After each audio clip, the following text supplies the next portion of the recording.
Hello and welcome to another Fresh Off the Stalls. I've just been to see one of my absolute all-time favourite musicals, and those who know me already will know what it is. It's of course Sweeny Todd, the Demon Barber of Fleet Street. How many of these have I had?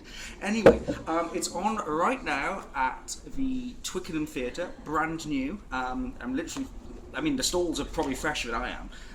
Let's be honest, and I'm currently sat in the pub it's attached to, the London Road pub. As far as I have to check my facts, but I think this is pretty much the inaugural production going on at this theatre.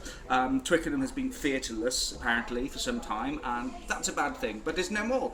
But anyway, calm down a little. Of course, you probably noticed I'm quite excited, and for me this is a really big deal to be excited.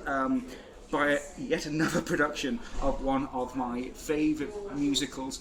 I first saw Sweeny Todd when Thtr Clwyd doing the Edison Energy touring thing around schools in Wales. That's the first time I ever saw Sondheim, that's the first time I ever saw Sweeny Todd, and I absolutely loved it. Since there's been other productions, particularly the recent one in the West End with Michael Ball, which are brilliant, and you're always going to judge Sweeny Todd if you're a fan of it, but you're always going to compare it to every production you've already seen of it.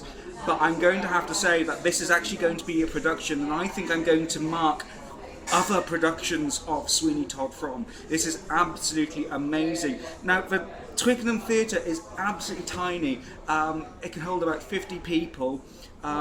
Your knees are up against the stage, literally, your knees are up against the stage. It's one of a tiny space, and you think something about how do you bring something that was originally written for a full orchestra, that was performed on a massive Broadway stage and is still performed on massive West End stages today, how do you shrink it down and not lose any of its lustre?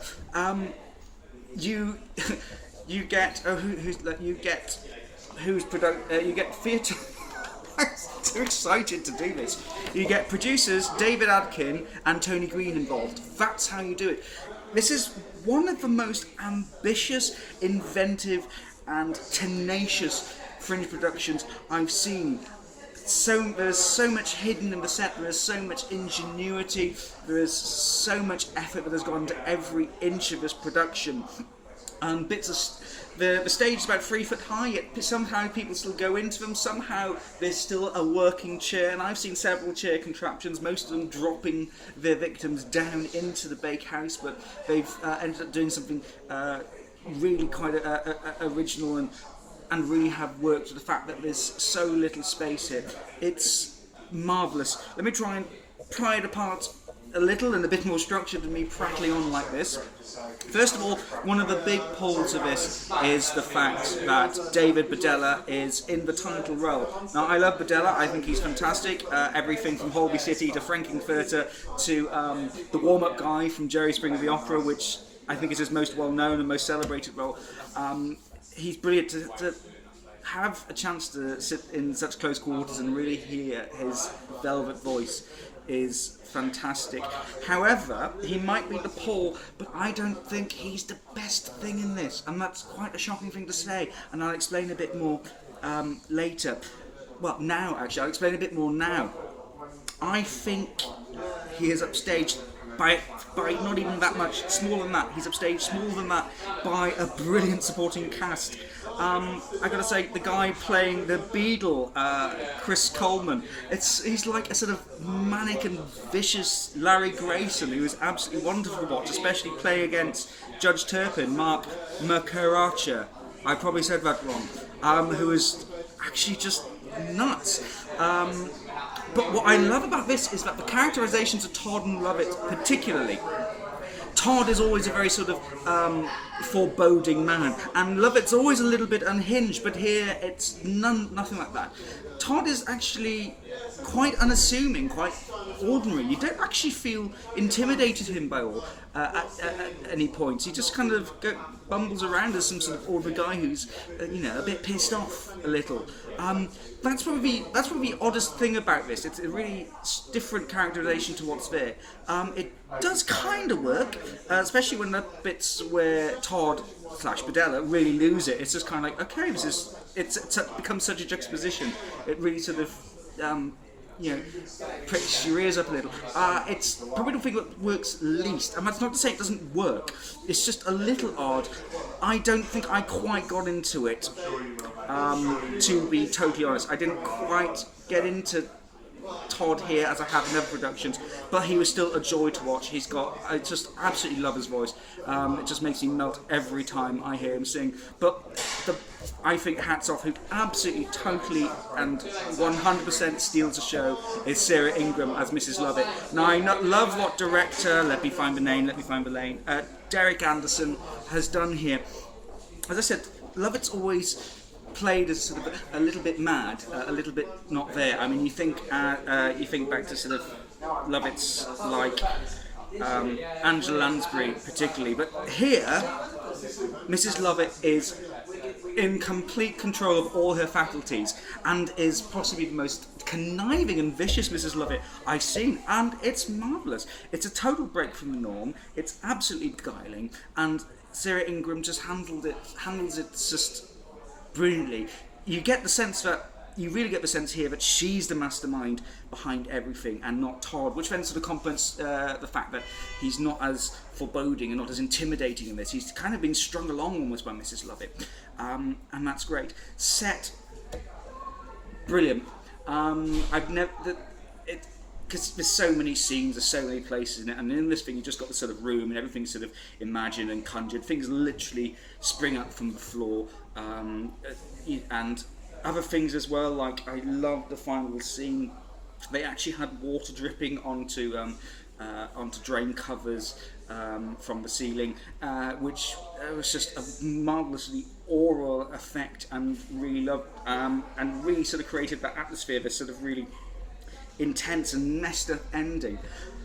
And the direction is brilliant as well. I mean, I was sort of looking at the number of cast here and just thinking, like, how are they actually all going to fit on the stage? This is a tiny stage, but they managed it, and they managed to find space where there seemingly wasn't any, and they managed to feel like crowds. And what I love particularly was the huge crescendo towards the final climax.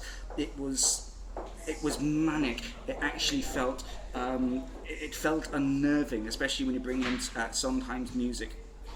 For me, what I bring away most from this, and what I think makes this an absolutely outstanding production, is the fact that no matter how well I know this, I mean, I know the score almost off the back of my hand. I sing Mrs. Lovett's songs at show off badly, but I do sing them.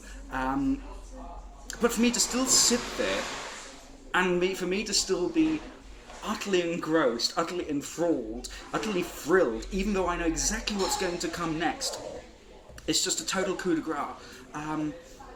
That was my biggest fear, that I know this so well, and I've seen so many brilliant productions, that it's just like, is this going to measure up? Even with someone like David Badella behind it, is it going to measure up? And it's more than measured up. It's actually set a new bar, because to achieve something like this on the Fringe in such a small space, to bring that ingenuity, to bring that vision, that candour, that energy, is just phenomenal.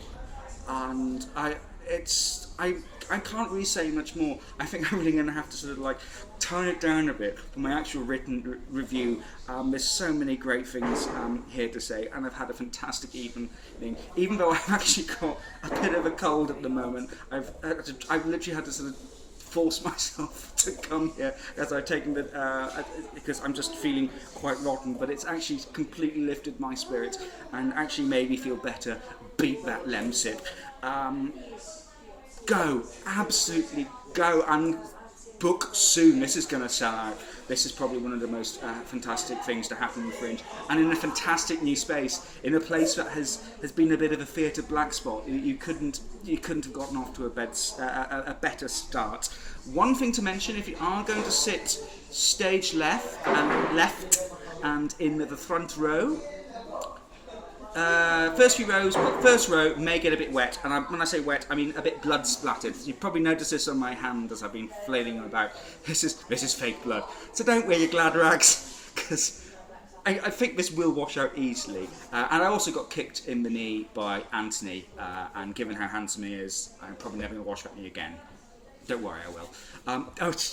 It's brilliant. I'm probably going to go now and have a pie. It's not deterred me, so meh. Anyway, go. And I'll be back very soon for long story short, tomorrow at Charing Cross Theatre, and my full written review will also be out. I don't think it's going to change much. I'm probably just going to rave, but with slightly more better picked adjectives, as I have done here. It's absolutely brilliant. Go see it. It's worth the trip out to Twickenham. 100%. Good night.